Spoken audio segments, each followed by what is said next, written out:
Hi, I'm Derek from Pocatello, Idaho, and you're watching Seanlikesspaceships.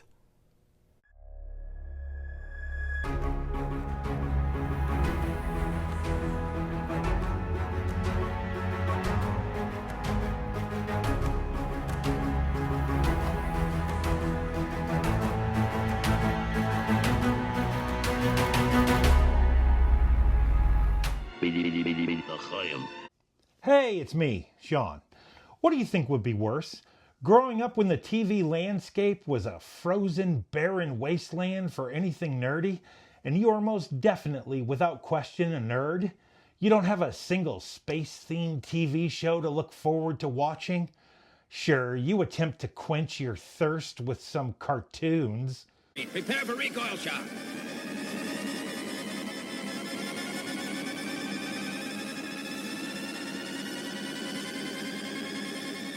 But it's not the same.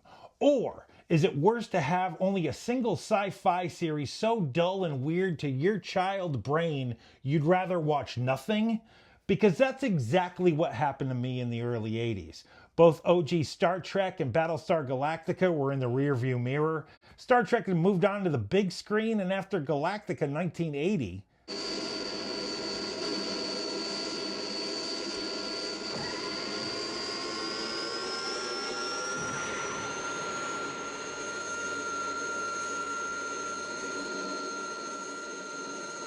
What are you doing?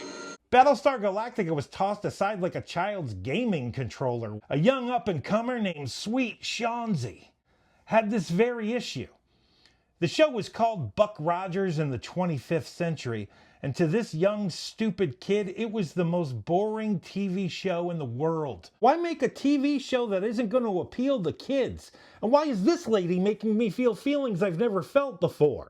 And why am I talking about a TV series that no one has watched in over 3 decades?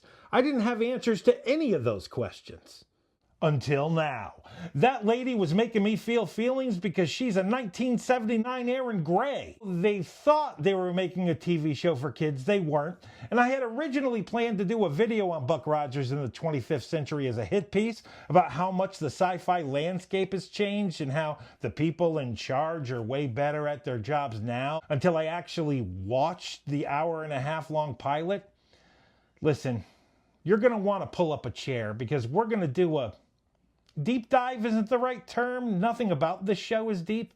We're going to do whatever the YouTube video equivalent of same-day outpatient surgery is. Because you and I are going to discuss the pilot to Buck Rogers in the 25th Century on this episode of Sean Likes Spaceships.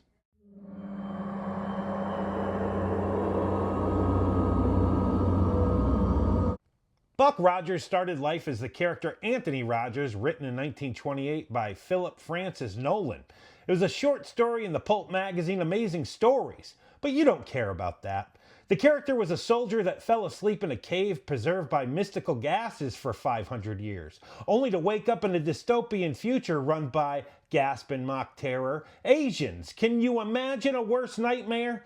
The story was so wildly popular at the time it became a comic strip, which also became so wildly popular it turned into a bunch of Buck Rogers serials that look like this. Quiver as Buck is forced into one of Kane's mind-robbing robot helmets.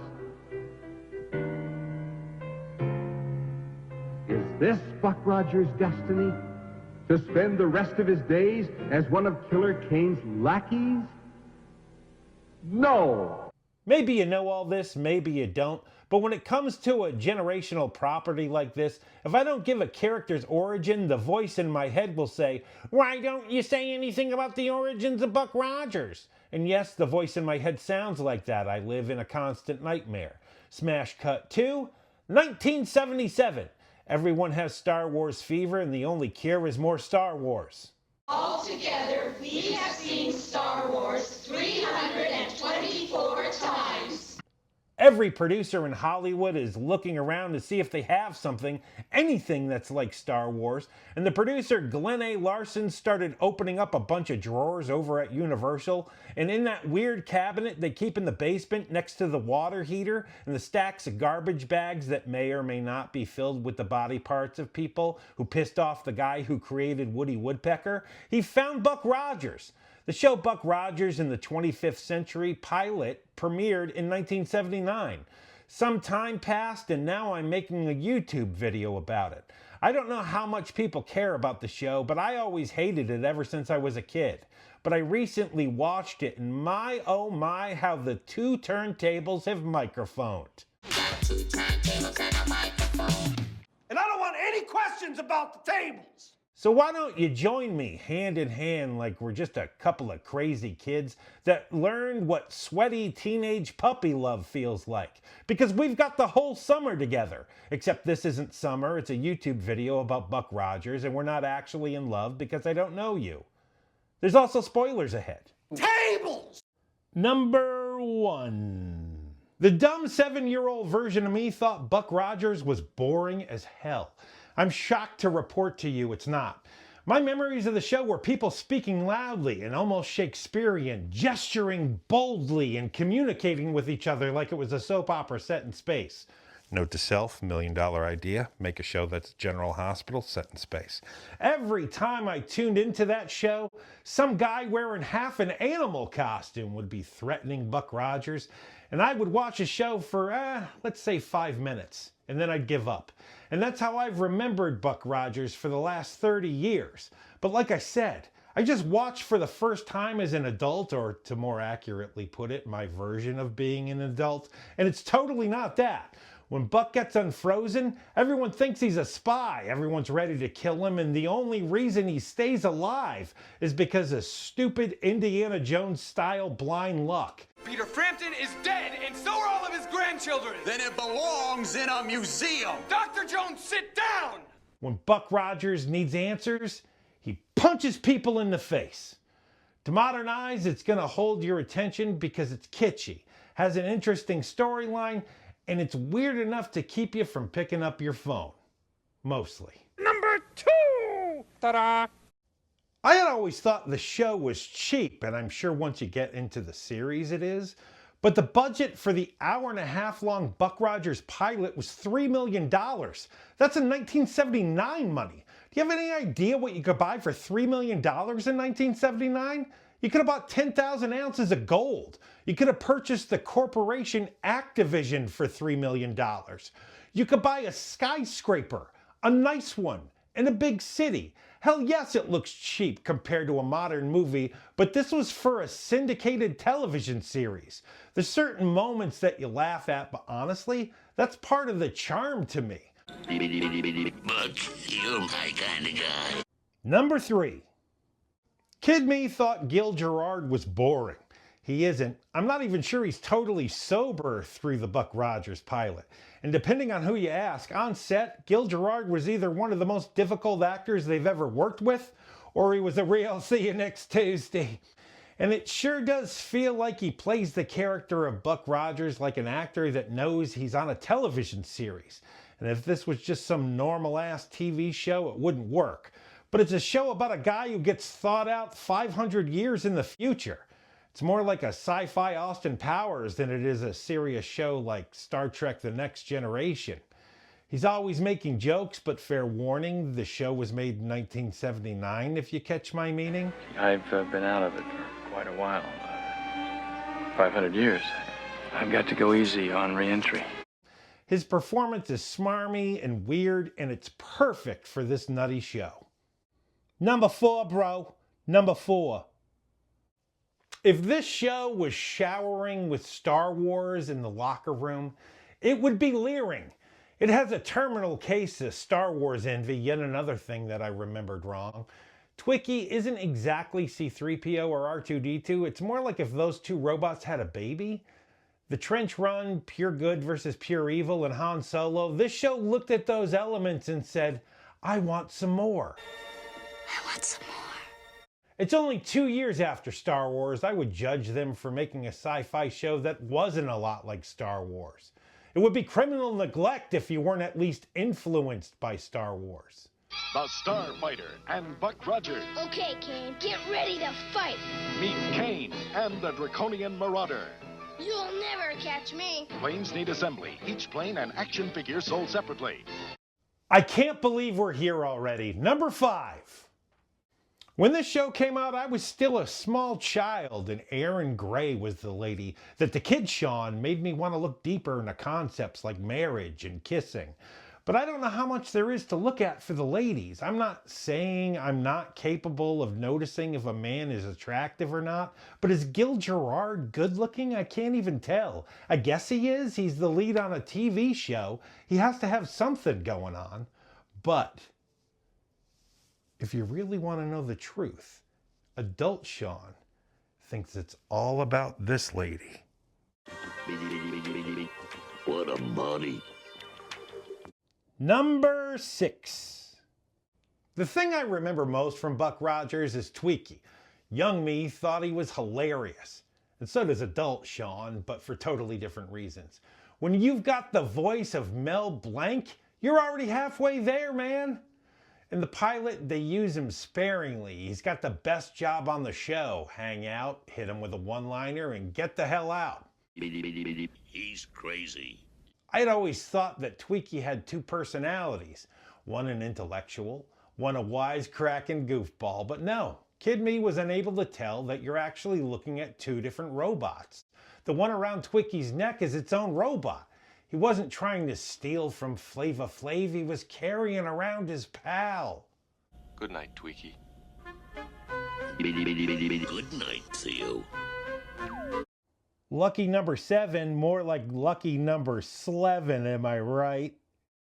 Your enjoyment of this made-for-TV movie is completely based on how much joy you take from older special effects. There's painted backdrops, composite modeling, green screen, miniatures if they were using a visual effect 50 years ago. It's in Buckrogers.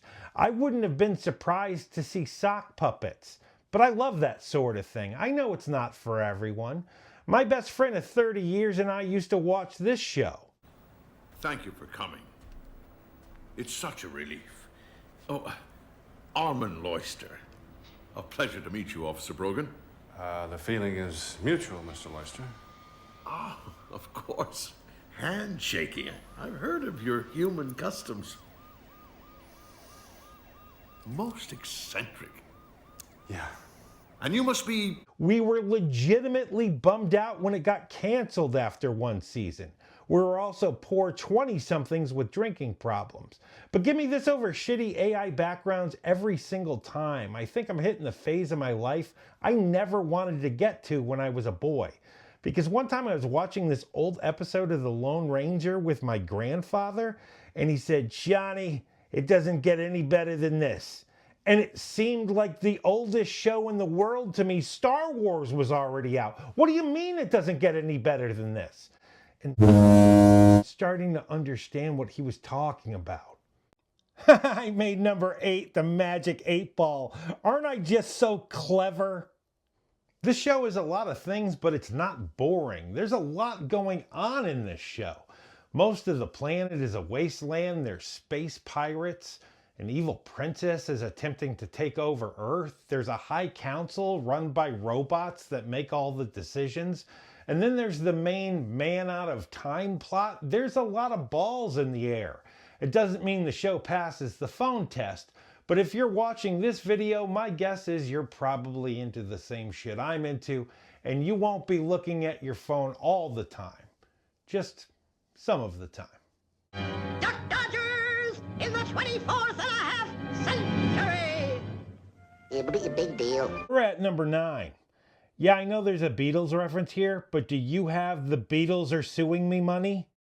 I used to think every actor on the show sucked. They don't, except this guy. The actor's name is Henry Silva, and it's not even his fault. He just completely miscast. I have no idea why they gave him the job. He's got the thickest Brooklyn accent I've ever heard on a sci-fi show. Captain, What is your destination? And I think he's even doing his best to try to hide it. But no one is that good an actor. I think he's going to finish every line of dialogue by saying, "Pizza ain't the same outside of New York," even though he's never left the 5 boroughs. "Yeah, I don't know how to drive a car even though I'm 35 years old and everyone around me finds it endearing and not a gigantic pain in their ass."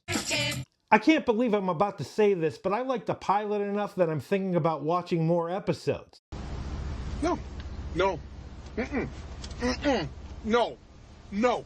No. No. No. No. Hell no. No. No. I refuse. No. No. And then we'll complete the circle to see just how stupid a child I was. I'll get back to you on that. But the pilot for Buckrogers in the 25th Century is great. I'm totally glad I watched it, and it's worth your time if you're interested, and if you can find it. At the time of this video, it's not streaming anywhere. You can't even buy it. Maybe whoever owns the rights to Buckrogers these days is looking to reboot the show. My pitch to play Buckrogers? Sean William Scott. You're welcome, Hollywood. Catch you later, Buck. I haven't even brought up how good the music is for Buckrogers. The theme song will get stuck in your head. I've been surprised by the entire process of making this video. It's just such a rare case. Usually when you revisit things from your past, it's much, much worse than you remember. Watch a single episode of the Transformers or Airwolf if you don't believe me. I say this with no ironic detachment. Buckrogers is really good. Maybe you'll think so too. I found the entire series just sitting for free on the Internet Archive, which might be the last place on the internet where everything feels magical and impossibly earnest. It's like meeting a kid who still has a paper route. What events transpired that made this even possible? I have no idea what your tastes are. Maybe you'll hate it, and that's okay. I hate lots of things too, like the term man cave, and white women who bring their dogs everywhere. What do you mean I can't bring my dog into the hospital? Why just white women? Because it's always just white women. You're making us look bad, idiot. My name is Sean, and I like spaceships. And those are the 10 ways I was wrong about Buckrogers in the 25th century. Thanks for stopping by. And baby, like and subscribe.